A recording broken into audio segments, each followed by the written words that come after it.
Hello everyone, नमस्कार। आज वैशाख 20 गते क्लास 12 को अकाउन्ट इक्जाम भएको थियो एन्ड आई होप तपाईहरु सबैको इक्जाम राम्रो भयो होला। र यो भिडियोमा चाहिँ मैले क्लास 12 को अकाउन्टको न्युमेरिकल प्रब्लम्सको सल्युसन लिएर आइसकेको छु। सो हामी चाहिँ यो भिडियो सुरु गरौँ है त। अब जस्तै तपाईको क्वेशन नम्बर 9 जुन 1 मार्क्सको थियो, तपाईहरुलाई एडजस्टमेन्ट इन्ट्री सोधेको थियो। प्रपोज डिभिडेन्डको एडजस्टमेन्ट इन्ट्री सोधेको थियो। अब प्रपोज डिभिडेन्डको एडजस्टमेन्ट इन्ट्री के हुन्छ भन्दाखेरि retain earning account debit to propose dividend भन्ने हुन्छ।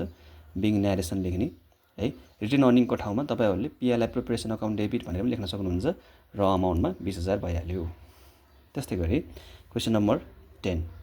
क्वेशन नम्बर 10 मा चाहिँ अब cash flow from operating activities under indirect method सोधेको थियो। हामीलाई तीनटा कुराहरु दिएको थिए, नेट इन्कम, डिप्रिसिएसन र decrease in current assets. Net income सँग यो डिप्रिसिएसन चाहिँ जोडिन्छ। डिप्रिसिएसन भनेको नन अपरेटिङ एक्सपेन्सेस हो र करेन्ट एसेट्स चाहिँ घटाइन्छ। र एसेट्स को रिलेसन कस्तो हुन्छ क्याश फ्लो सँग भन्दाखेरि चाहिँ उल्टो रिलेसन हुन्छ। त्यही भएर डिक्रिज भएको हुनाले यहाँ इन्क्रिज नै हुन्छ 10000। सो 36000, 12000, 12000 र 10000 जोड्दाखेरि 58000 हाम्रो एन्सर आउँछ है त क्वेशन नम्बर 10 को। अब हामी पुग्छौं क्वेशन नम्बर 11 मा। क्वेशन नम्बर 11 मा हामीलाई इओक्यू सोधेको थियो, इकोनोमिक अर्डर क्वान्टिटी सोधेको थियो। सिधै यसको फर्मुला लेखेर सल्भ गर्दा हुन्छ। √2AO/C 2 इन्टु एनुअल अर्डर दिएको थियो 2 लाख, अर्डरिङ कस्ट दिएको थियो 100 र क्यारिङ कस्ट दिएको थियो 40। यसरी इओक्यू को एन्सर आउँछ 1000 युनिट है। त्यस्तै गरी अब हामी पुग्यौं क्वेशन नम्बर 12 मा पुग्छौं है। क्वेशन नम्बर 12 मा हामीलाई के कुराहरु दिएको थियो भन्दाखेरि चाहिँ एप्लिकेसन चाहिँ इस्यु भएको थियो, शेयर इस्यु भएको थियो 10000 शेयर, जसको चाहिँ प्रिमियममा इस्यु भएको थियो र एप्लिकेसनको रेट थियो 20, एलोटमेन्टको 50, फर्स्ट एन्ड फाइनलको 40। यो 20, 50 र 40 जोड्दाखेरि 110 भएको थियो। 110 यो 10% प्रिमियम भएको हुनाले 110 भएको थियो के। अनि एप्लिकेसन रिसिभ चाहिँ 15000 दिएको छ। अनि हामीलाई के इन्फर्मेसन दिइरहेछ भन्दा एप्लाइड कति, एलोटेड कति भनेर हामीले यसो छुट्यायो भने सजिलो हुन्छ। 3000 शेयरलाई शेयर परेन भनेको छ। सो रिफन्डेड भयो, रिजेक्टेड र रिफन्डेड पनि भयो। त्यस्तै गरी अब यो जस्तै 12000 शेयरलाई 10000 शेयर पर्यो, 3000 शेयरलाई के पनि परेन, यो रिफन्ड गर्नुपर्ने हुन्छ, फिर्ता गरिदिनु पर्ने हुन्छ। र 12000 शेयरलाई 10000 शेयर पर्यो भनेको छ। प्रोराटा बेसिसमा पर्यो भनेको छ। अब प्रोराटा भनेको जति पनि बाँकी जति छ त्यति। 3000 शेयरलाई पर्दै परेन भनेपछि अब बाँकी भनेको जति इस्यु गरेको थियो त्यति नै हुने भयो। सो 12000 लाई 10000 लेखेको हो। अब हामीले के गर्नुपर्छ भन्दाखेरि एक्सेस मनी निकाल्नुपर्छ कि कति बढी भयो त भन्दाखेरि जहिले पनि के गर्ने भन्दाखेरि चाहिँ अब कि टेबल बनाएर गरे पनि हुन्छ अथवा यो जुन एप्लाइड शेयर छ, एप्लाइडबाट एलोटेड शेयर घटाउने इन्टु अब एप्लिकेसनको रेट छ 20, त्यो गरेर हामीले एक्सेस मनी निकाल्न सकिन्छ। मतलब 12000 बाट 10000 घटाउने इन्टु 20 गर्ने अनि आउँछ एक्सेस मनी 40000। यही 40000 चाहिँ हामी यसमा युज गर्छौं जर्नलमा है। अब के गर्ने भन्दाखेरि चाहिँ तपाईको शेयर एलोटमेन्टको कुरा, शेयर एलोटमेन्ट वाला ड्यू भनेको छ। सुरुमा हामीले ड्यू निकाल्न पर्ने हुन्छ। यो क्वेशनमा एप्लिकेसन दिएको छैन, त्यही भएर एप्लिकेसन निकाल्न पर्दैन है, सिधै एलोटमेन्ट वाला गर्दा हुन्छ। त्यसैले अब प्रिमियम वाला केस भएको हुनाले हामीलाई थाहा छ एलोटमेन्टमै प्रिमियम हुने हो। त्यसैले share allotment account debit to share capital to share premium भन्ने हुन्छ। अब हामीलाई थाहा छ यहाँ इस्यु भएको शेयर छ 10000, त्यसैले यहाँनिर शेयर प्रिमियममा 10000 इन्टु 10 गर्नु पर्यो है। प्रिमियम 10% भनेको छ त्यही भएर है त। सो 10000 इन्टु 10 गर्दाखेरि 1 लाख भयो। अब टु शेयर क्यापिटलमा 10000 इन्टु शेयर क्यापिटलमा जहिले पनि के गर्ने भन्दाखेरि चाहिँ यो एलोटमेन्टमा कति राखेको भए यहाँ 100 हुन्थ्यो। जस्तै यहाँ 50 को ठाउँमा 40 राखेको भए 100 हुन्थ्यो। त्यसैले शेयर क्यापिटलमा इन्टु 40 गर्ने 4 लाख भइहाल्छ।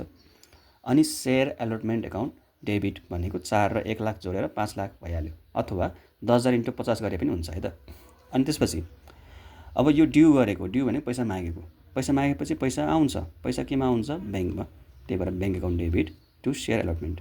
अब यो हामीले कति मागेको हो त पैसा भनेर थाहा पाउनको लागि शेयर एलोटमेन्टको सिधा हेर्ने हो 5 लाख। 5 लाख माइनस किन गरेर आएको छौं भन्दाखेरि चाहिँ माथि भएको जस्तै पहिला एप्लिकेसन गरेको बेलामा टु शेयर एलोटमेन्ट भनेर लेख्थ्यौं हामीले, अनि त्यहाँ एक्सेस मनी लेख्थ्यौं। एक्सेस मनी भएको थियो 40000, त्यसैले 5 लाख माइनस 40000 गरेर 4,60,000 लेख्ने है त। अब share first and final call सोधेछ अर्को। Share first and final call चाहिँ इस्यु भएको share 10000 into first and final कलको रेट छ 40, त्यसैले यहाँनिर 4 लाख भएको हो टु सेयर क्यापिटल है। यो ड्यू गरेको, ड्यू गरिसकेपछि पैसा आउँछ। अब पैसा आउँदाखेरि ब्याङ्कमा आउँछ, ब्याङ्क अकाउन्ट डेबिट लेख्ने। अनि कल्स इन एरियर्स, यहाँ किन कल्स इन एरियर्स भयो भन्दाखेरि क्वेसनले के भनेछ भन्दाखेरि एउटा 500 वाला सेयर भएकोले फर्स्ट एन्ड फाइनल कल तिरेन भनेछ। त्यही भएर अब के गरिदिनु पर्यो भन्दाखेरि चाहिँ यिनीहरूलाई राख्नु पर्यो।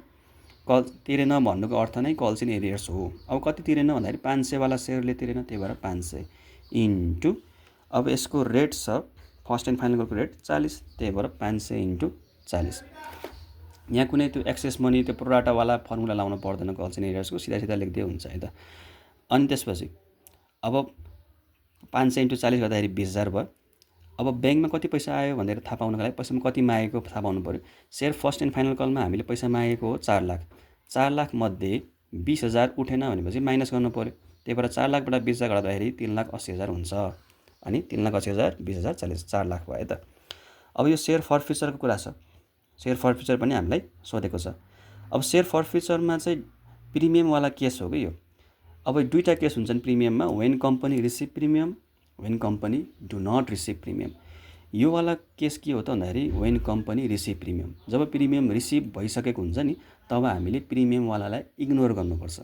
भन्नुको मतलब जनरल चाहिँ जस्ट पारवाला जस्तो हुन्छ कि share capital account debit to share forfeiture to calls in arrears. अब कल्स इन एरियर्स त यहाँ जे छ त्यही लेख्ने हो कि 500 इन्टु 40, 500 इन्टु 40, 40 रुपियाँ तिरेन। सो पार भ्यालु चाहिँ 100 थियो, 100 मध्येमा 40 रुपियाँ तिरेन भनेपछि कति तिरेको रहेछ भन्दाखेरि 60 तिरेको रहेछ। सो त्यही 60 तिरेकोलाई कब्जा गर्ने हो, त्यही कब्जा गर्नुलाई नै भनिन्छ share forfeiture. So to share फर्फिचरमा 500 इन्टु 60 गरेर 30,000 लेख्नु पऱ्यो। यसरी सेयर क्यापिटलमा 50,000 लेख्नुपर्छ। अनि सेयर क्यापिटल भनेको त ओरिजिनल भ्यालु हो, 500 इन्टु 100 गरेर 50,000 भनेर यसरी लेखिन्छ। अनि यो जनरल इन्ट्रेस्ट 12 नम्बरको यसरी गर्ने, यो चाहिँ 5 मार्क्समा आएको थियो। त्यस्तै गरी अब 13 नम्बरको आइमा यो चाहिँ यो एसेट्सवाला सोधे रहेछ है त। अब यसमा के बुझ्ने भन्दाखेरि चाहिँ एसेट्स टेकन ओभर, एसेट्स चाहिँ जस्तै ल्यान्ड अकाउन्ट के दिएको छ इन्फर्मेसन, यिनीहरूलाई हामीले डेबिटमा राख्नुपर्छ। सुरुमा जहिले पनि योवाला क्वेसनमा पर्चेस प्राइस र नेटवर्थ निकाल्नु पऱ्यो भने सजिलो हुन्छ है त। पर्चेस प्राइस हामीले निकाल्ने पहिला वर्किङ नोट भनेर नम्बर अफ सेयर दिएको रहेछ 8,000 इन्टु पार भ्यालु दिएछ 100 है। सो यो चाहिँ पर्चेस प्राइस निकाल्ने तरिका हो। नेटवर्थ कसरी निकालिन्छ, एसेट्सबाट लायबिलिटिज घटाउने। योवाला क्वेसनमा एसेट्स मात्रै दिएछ, लायबिलिटिज दिएको छैन, सो नेटवर्थ यो भयो। अब यहाँ के भयो भन्दाखेरि नेटवर्थ र पर्चेस प्राइसलाई कम्पेयर गर्नु पर्दाखेरि चाहिँ नेटवर्थ धेरै छ, नेटवर्थ धेरै भयो भने क्यापिटल रिजर्भ हुन्छ, क्यापिटल रिजर्भ चाहिँ क्रेडिटमा हुन्छ। सो यसको के हुने भन्दाखेरि ल्यान्ड दिएको छ, एसेट्सहरूलाई डेबिटमा राखिन्छ कि। सो ल्यान्ड 7,80,000, क्लोजिङ स्टक 40,000, अनि भेन्डर लेखिन्छ हामीले क्रेडिट साइडमा। भेन्डर भनेको बेचेको कम्पनी, बेच्नेवाला मान्छेको कम्पनी। सो भेन्डरमा के लेखिन्छ भन्दाखेरि पर्चेस प्राइसको अमाउन्ट लेखिन्छ, 8 लाख छ, यहाँ 8 लाख लेखियो। अनि क्यापिटल रिजर्भ क्रेडिट साइडमा हुन्छ, टु क्यापिटल रिजर्भ कति पुगेन भन्दाखेरि 20,000 पुगेन, 20,000 लेखियो। अनि बिङ एसेट्स टेकन ओभर है त। अनि इस्यु गर्ने, इस्यु गर्दाखेरि चाहिँ अब कतै पनि प्रिमियम डिस्काउन्ट नभनेको हुनाले vendor account debit to share capital नै लेखिदिने। यो भेन्डरमा जति अमाउन्ट लेखेको छौँ 8 लाख लेखेको छौँ, यहाँ पनि 8 लाख लेख्ने। यसरी यो भयो तपाईँको। त्यसपछि अब 2 नम्बर 13 को 2 नम्बरमा पुग्यौँ। जनरल इन्ट्रेस्ट दिएको सोधेको थियो हामीलाई, इस्यु अफ डिभेन्चर र रिडेम्सन अफ डिभेन्चर दुइटै प्रिमियममा दिएको थियो। 5% एउटा इस्युको 5% दिएको थियो, रिडेम्सनको 10% दिएको थियो। यहाँ लेख्न त पर्दैन तर मैले लेखेँ है त। अनि यसरी चाहिँ यो खास लेख्ने भनेको हुनुपर्ने भनेको bank account debit to debenture अनि प्रिमियम अन इस्यु लेख्नुपर्ने हो। तर रिडेम्सनमा पनि प्रिमियम भनेको हुनाले यो दुईवटा कुरा लेखिन्छ है, loss on issue of debenture र premium on redemption of debenture लेखिन्छ नि। अनि 100 को 10% रिडेम्सन भएको हुनाले 100 को 10 भनेको 10 हो। नम्बर अफ डिभेन्चर्स 7,000 दिएछ, त्यही भएर 7,000 इन्टु 10 गर्दाखेरि चाहिँ 70,000। त्यस्तै गरी प्रिमियम अन इस्युको डिभेन्चर 5% दिएछ, 100 को 5% भनेको 5 हो, 7,000 इन्टु 5 35,000। डिभेन्चर दिएकै छ, डिभेन्चरमा जहिले पनि ओरिजिनल भ्यालु लेखिन्छ है, पार भ्यालु 7,000 इन्टु 100 70 के भयो 7 लाख भयो। अनि loss on issue of debenture र premium on redemption of debenture एउटै अमाउन्ट लेखिन्छ, 70,000 लेखिन्छ, यहाँ पनि 70,000 लेखिन्छ।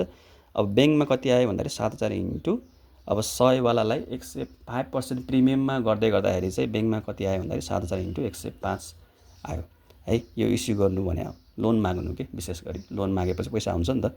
अब रिडेम्सन भनेको तिर्नु, डिभेन्चर तिरिसकेपछि के हुन्छ भन्दाखेरि चाहिँ प्रिमियममा तिर्दै गर्दाखेरि चाहिँ हामीलाई अब चाहिँ प्रिमियममा तिर्दा भनेको घाटा लाग्नु हो कि प्रिमियममा तिर्नु भने धेरै तिर्नु, धेरै तिर्यो भने प्रिमियम डेबिटमा हुन्छ। सो 10% debenture debit, premium on redemption debit to bank account. Debenture 100 नै भइहाल्यो, प्रिमियम 10 है, 100को 10% गर्दाखेरि 10 आएको, अनि ब्याङ्कमा 7000 × 110 गरेर यसरी गर्नु पर्यो। यसरी चाहिँ यो वाला क्वेसन हामीले गरियो है त। 13 को आई र 13 को डबल आई। बिचबिचमा तपाईँले स्क्रिनसट पनि लिन सक्नुहुन्छ। त्यस्तै गरी क्वेसन नम्बर 14। क्वेसन नम्बर 14 मा पिएल अकाउन्ट र पिएल एप्रोप्रिएसन अकाउन्ट सोधेको थियो है। पिएल अकाउन्टमा खर्चहरूलाई डेबिटमा राखिन्छ र आम्दानीलाई क्रेडिटमा राखिन्छ है त। अनि यहाँ चाहिँ तपाईँले फर द इयर इन्डेड लेखे पनि हुन्छ, डेट दिएको थिएन त्यही भएर मैले लेखिनँ। सो रेन्ट दिएको थियो, स्यालेरी दिएको थियो, अनि इक्विपमेन्टको डिप्रिसिएसन दिएको हुनाले 10% दिएको थियो, त्यसको 88,000 हुने भयो, जेनरल एक्सपेन्सेस भइहाल्यो। अनि ग्रस प्रफिट यहाँ लेखिन्छ क्रेडिट साइडमा। अनि अदर इन्कमको तल चाहिँ एडिसनलमा एक्वार्ड इन्कम लेखेको हुनाले एक्वार्ड इन्कम भनेको थप्ने हो कि, अझै अदर इन्कम भने जस्तै आउटस्ट्यान्डिङ भने जस्तै हो। सो यसलाई एड गर्नु पऱ्यो। सो यो गरिसकेपछि यहाँ डेबिटमा कमी भयो, नेट प्रफिट। सो यसको आउँदो रहेछ 1,64,000 नेट प्रफिट आउँछ है त। अब पिएल एप्रोप्रिएसन, पिएल एप्रोप्रिएसनमा यो नेट प्रफिट आएकोलाई यहाँ लेखिदिइहाल्ने हो पहिला सुरुमा। अनि बाई ब्यालेन्स बिडी है, यो भनेको त्यो पिएल एप्रोप्रिएसन अकाउन्ट ल्याएको हुन्छ त्यो लेख्ने हो।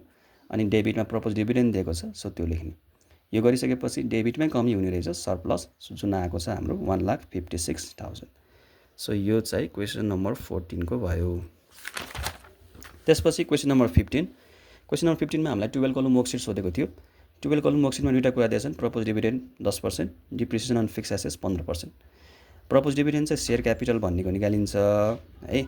सेयर क्यापिटल त्यहाँ दिएकै होला, दिएको छ यहाँ 2 लाख, त्यसको निकाल्ने।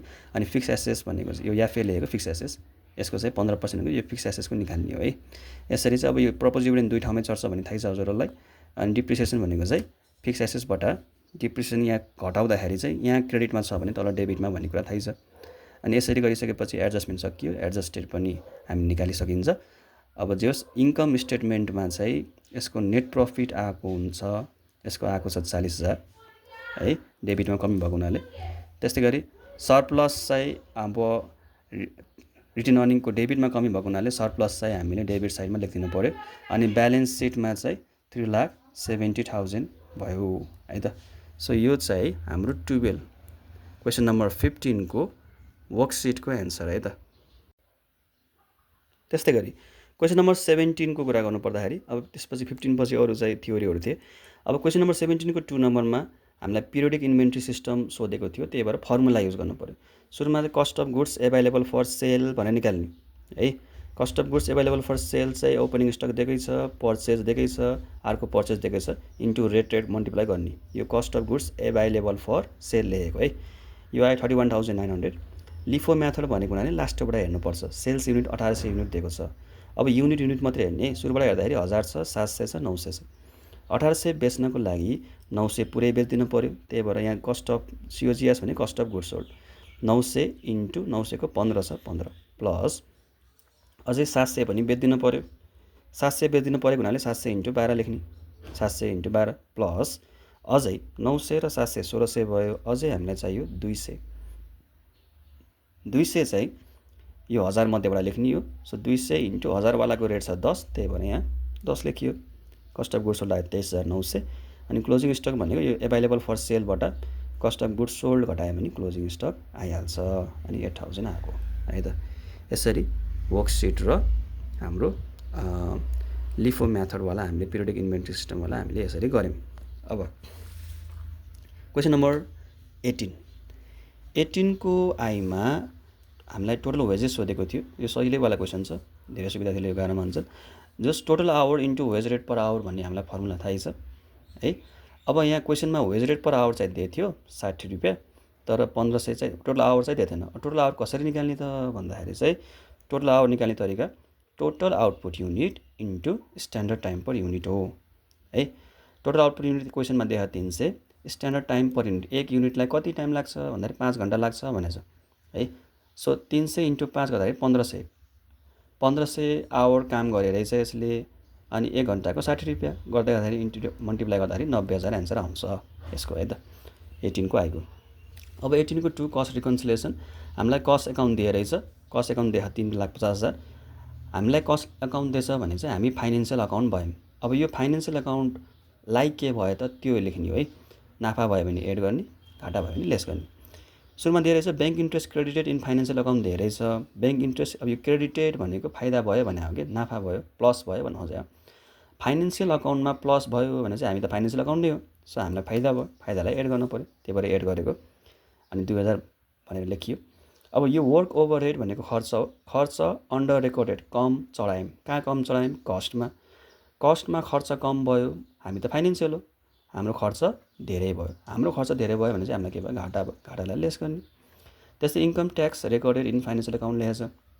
इन्कम ट्याक्स भनेको ट्याक्स तिर्नुपर्छ नि त, ट्याक्स त फाइनेन्सियलको कुरा गरिरहेछ, हामी फाइनेन्सियलले हो, सो हाम्रो खर्च भयो भने चाहिँ हामीलाई घाटा लाग्यो, त्यही भएर यसलाई लेस गरेको। 10 र 80 90,000 भयो, सो यसको एन्सर आउने भयो 2,62,000 है त। अब क्वेसन नम्बर 20। क्वेसन नम्बर 20 मा धेरै जसोले अब मल्टी स्टेप गर्नुभयो होला भनेर मैले मल्टी स्टेप सल्भ गरिदिएँ। If you want NFRS then म एनएफआरएस पनि तपाईँहरूले भन्दा म गरिदिन्छु। अब यहाँ हेरौँ, सेल्स दिएको थियो 7,80,000, कस्ट अफ गुड्स सोल्डमा ओपनिङ स्टक पर्चेस वेजेस दिएको थियो, अनि क्लोजिङ स्टक घटाइन्छ, अनि यसरी आयो 3,65,000, अनि ग्रस प्रफिट आयो 4,15,000।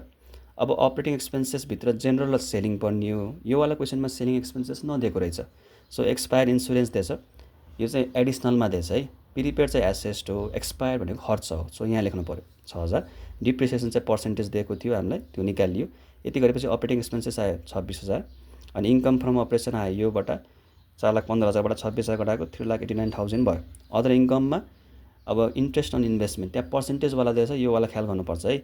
जस्तै इन्ट्रेस्ट हामीलाई 2 ठाउँमा दिएको थियो, डेबिटमा पनि दिएको थियो, क्रेडिटमा पनि दिएको थियो। क्रेडिटको 5,000, अनि चाहिँ 8% इन्भेस्टमेन्ट दिएको हुनाले चाहिँ अब 8% इन्भेस्टमेन्ट दिएको हुनाले चाहिँ 1 लाखको 8% भनेको 8,000 हुन्छ। सो 5,000बाट 8,000 पुग्नलाई अझै 3,000 थप्नु पऱ्यो, त्यही भएर प्लस 3,000 गरेको। अनि कमिसन क्रेडिटमै दिएको छ, सो यो इन्कम हो है, त्यही भएर यहाँ चढाउने। अनि अदर एक्सपेन्सेसमा इन्ट्रेस्ट अन डिबेन्चर दिएको छ। इन्ट्रेस्ट चाहिँ डेबिटमा दिएछ 15,000, अनि 10% डिबेन्चर भनेर दिएको हुनाले 10%, 2 लाखको 10% भनेको 20,000 हुन्छ, 15 र 5 गर्दाखेरि 20 भयो, यो पनि जोड्न पर्ने हुन्छ है त। अनि यसपछि आउँछ नेट इन्कम बिफोर ट्याक्स, यो तिनवटा गर्दाखेरि चाहिँ 3,92,000। यसबाट ट्याक्स घटाएपछि 78,400 आउँछ, 20/100 इन्टु यो गरेको है त। अनि नेट इन्कम आइहाल्यो 3,13,600। अब यो चाहिँ भयो हाम्रो मल्टी स्टेप इन्कम स्टेटमेन्टको। अब त्यसपछि सोधेको थियो हामीलाई स्टेटमेन्ट अफ फाइनेन्सियल पोजिसन अथवा ब्यालेन्स सिट। अब यो करेन्ट एसेट्समा थाहै छ हामीलाई के चढ्छ? Bills receivable, एक्वर interest. यो भनेको चाहिँ के हो भन्दाखेरि चाहिँ इन्ट्रेस्ट अन इन्भेस्टमेन्ट के। यो जुन इन्ट्रेस्ट अन इन्भेस्टमेन्ट जुन 3,000 थपेको थियो नि अघि, त्यो 3,000 हामीलाई यहाँ लेखिन्छ, यो आउने हो, हामीलाई फाइदा हुने हो कि, त्यही भएर 3,000 लेखेको। प्रिपेड इन्सुरेन्स भनेको जति दिएको थियो 18,000 दिएछ, अनि त्योबाट एक्सपायर चाहिँ घट्छ, अनि 12,000 भयो। ब्याङ्क ब्यालेन्स दिएकै छ, क्लोजिङ स्टक चाहिँ एडिसनलमा दिएछ। यति भइसकेपछि करेन्ट एसेट्स लेखेको, यो टोटल सिए भने 4,97,000 आयो। इन्भेस्टमेन्ट दिएछ 1 लाख, अनि फिक्स एसेट्स चाहिँ डिप्रिसिएसन पनि भएको हुनाले फर्निचरबाट त्यो अमाउन्टबाट डिप्रिसिएसन घटाएर 1,80,000 आएको। यसरी चाहिँ टोटल फिक्स एसेट्स आउँछ 2,80,000, अनि टोटल एसेट्स आयो तिनटै जोड्दाखेरि चाहिँ 8,77,000 आयो। लाइबिलिटिज पनि हेरौँ, आउटस्ट्यान्डिङ इन्ट्रेस्ट, यो त्यो लोनको वाला इन्ट्रेस्ट हो। लोनवालाको इन्ट्रेस्टमा हामीले जुन 5,000 थपेको थियौँ नि, त्यो 5,000 हामीले यहाँ लेख्नुपर्छ, बिल्स पेएबल लेख्ने। अनि प्रोभिजन फर ट्याक्स भनेको हामीलाई त्यहाँ प्रोभिजन फर ट्याक्स दिएको छ, त्यो निकाल्ने। यही provision of net income provision of tax जुन छ 78,400, त्यो निकालेको है त। त्यस्तै गरी टोटल करेन्ट लाइबिलिटिज भइहाल्यो। अनि 10% डिफेन्स अथवा यसलाई लङ टर्म डेट लेखेर यो तल यो लेखे पनि हुन्छ, नत्र सिधै लेख्दै पनि केही फरक पर्दैन है। अनि इक्विटीमा सेयर क्यापिटल, अनि नेट इन्कम भनेको अथवा रिटर्न अर्निङ लेखे पनि हुन्छ। यहाँको जुन एन्सर आएको छ 3,13,600, यसलाई चाहिँ यही नेट इन्कम भनेर लेखिदिएको। अनि टोटल लाइबिलिटिज पनि आयो 8,77,000। सो यो र यो ब्यालेन्स हाम्रो के हुनु पऱ्यो त? मिल्न पऱ्यो है त, एसेट्स र लाइबिलिटिज। यसरी गऱ्यो भने यो मिल्छ। अब क्वेसन नम्बर 21 मा हामीलाई क्यास फ्लो स्टेटमेन्ट सोधेको थियो, र यसपालि तिमीहरू अलिकति लक्की रहेछौ, डाइरेक्ट मेथड पनि सोधेछ अथवा अर भनेर इन्डाइरेक्ट पनि सोधिदिएको छ। सो यो राम्रो भयो, सजिलो भयो। सो के गर्न सकिन्छ भन्दाखेरि चाहिँ अब यसको सुरुमा cash flow from operating activities लेखिदिने है, यहाँ मैले लेखेको छैन। अब सेल्स एन्ड कलेक्सन फ्रम डेप्टर्समा सेल्स दिएको छ, त्यो लेखिन्छ। डेप्टर्स चाहिँ डिक्रिज भएको छ, डिक्रिज भयो भने चाहिँ यहाँ इन्क्रिज हुन्छ भन्ने कुरा थाहै छ हामीलाई, अनि 8,10,000 भयो। सप्लायर्स भने cost of goods sold, cost भनेको माइनस गर्नुपर्छ भन्ने थाहै छ हामीलाई। क्रेडिटर्स इन्क्रिज भयो भने इन्क्रिजै हुन्छ, स्टक इन्क्रिज भयो भने यता चाहिँ डिक्रिज हुन्छ। सो यो भयो 5,05,000। पेड टु इम्प्लोइमा एडमिनिस्ट्रेटिभ पनि चढाउनु पर्छ, सेलिङ पनि चढाउनु पर्छ। एक्सपेन्सेस भनेको हुनाले यहाँनिर माइनसमा लेख्नु पऱ्यो। अनि आउटस्ट्यान्डिङ एक्सपेन्सेस पनि यसमै चढ्छ, डिक्रिज भएको हुनाले यहाँ पनि डिक्रिज हुने भयो। अनि 2,15,000। So net cash flow from operating activities लेखेको है, यो आयो 90,000।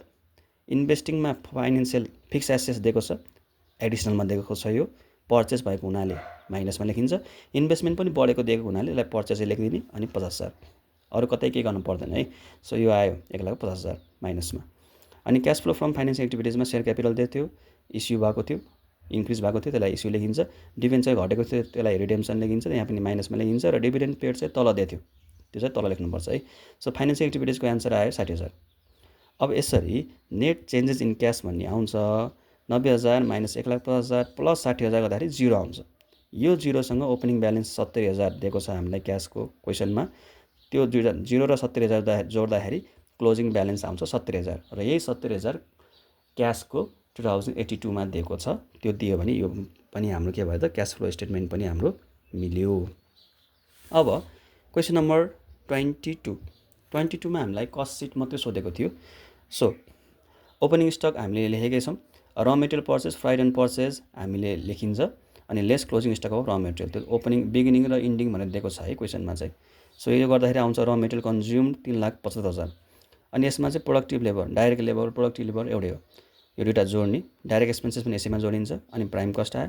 प्राइम कस्टमा फ्याक्ट्री ओभरहेडमा फ्याक्ट्री एक्सपेन्सेस दिएको छ, 50% दिएको छ प्रोडक्टिभ लेबरको, त्यो गर्दाखेरि 1,00,000 आयो। अनि फ्याक्ट्री कस्ट इन्कड आउँछ। अनि add opening stock less closing stock गर्ने, यति गरिसकेपछि आउँछ फ्याक्ट्री कस्ट 8,47,000। यसमा अफिस ओभरहेडहरू जोड्ने, office rent, depreciation on furniture. यो डिप्रिसिएसन फर्निचर हामीले चाहिँ यहाँ माथि लेख्दै पनि केही फरक पर्दैन है, फ्याक्ट्री ओभरहेडमा लेखे पनि केही फरक पर्दैन, यहाँ लेखे पनि केही फरक पर्दैन।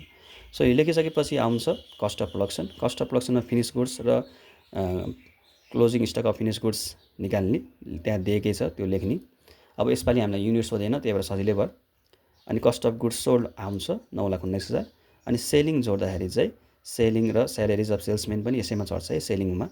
अनि यो गरिसकेपछि टोटल कस्ट आउँछ। टोटल कस्टमा चाहिँ प्रफिट्स अन कस्ट भनेको हुनाले इन्टु 15 अपन 100 गर्ने, जति पर्सेन्टेज दिएछ 15% दिएछ त्यही भएर।